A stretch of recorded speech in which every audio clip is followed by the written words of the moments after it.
just got on the phone with Richard Cullen, who is Jeffrey Lacker's attorney.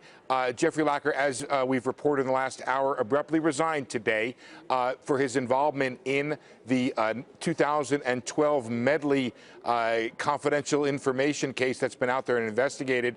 The attorney telling me that no charges will be brought against Jeff Lacker, that he's been informed by the United States Attorney for the Southern District that this ends the affair for Jeff Lacker. And one of the reasons is because the actual failure to disclose here appears to be a sort of narrow piece of information that Lacker, in a 2012 discussion, failed to disclose that the analyst who he was talking to had confidential information. He disclosed that he had the discussion with the analyst.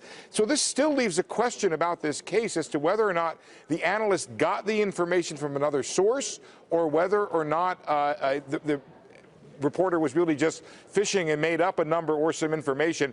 And Jeff Lacker, of course, saying that he failed to hang up the phone or failed to say no comment or deny it, and was, he believes, inadvertently the source of the confirmation of the information.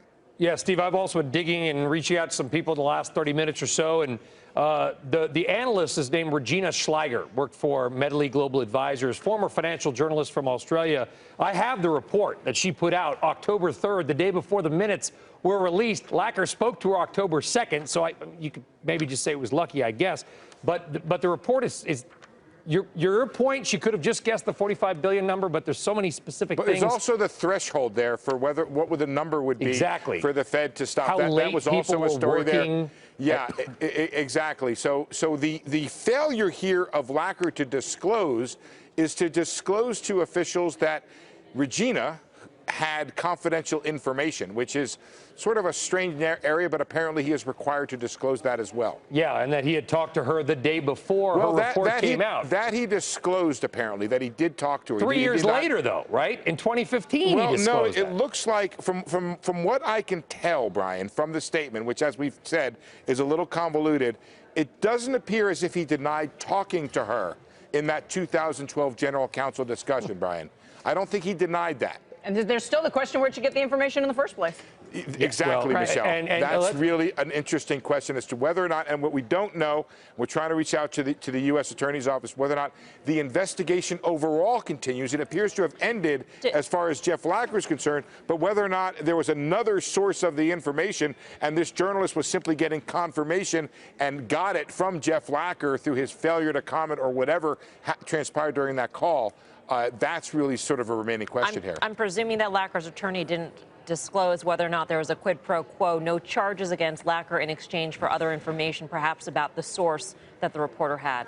No, we didn't get into that. My guess would be Lacker would probably not know that, although I don't know for sure. But it's just rules, though. We're just talking about Fed rules. Right. So there's no law broken, just Fed rules. Unclear to me whether or not there was a law broken or what the source of that requirement to disclose that the analyst had confidential information. Can we just throw a hand grenade into the entire story as well? Because apparently, self-admittedly, Janet Yellen also met with this Regina Schleicher earlier that year.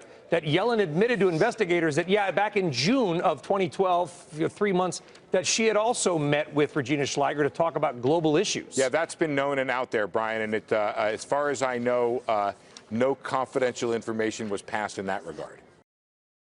Hey there, thanks for checking out CNBC on YouTube. Be sure to subscribe to stay up to date on all of the day's biggest stories. You can also click on any of the videos around me to watch the latest from CNBC.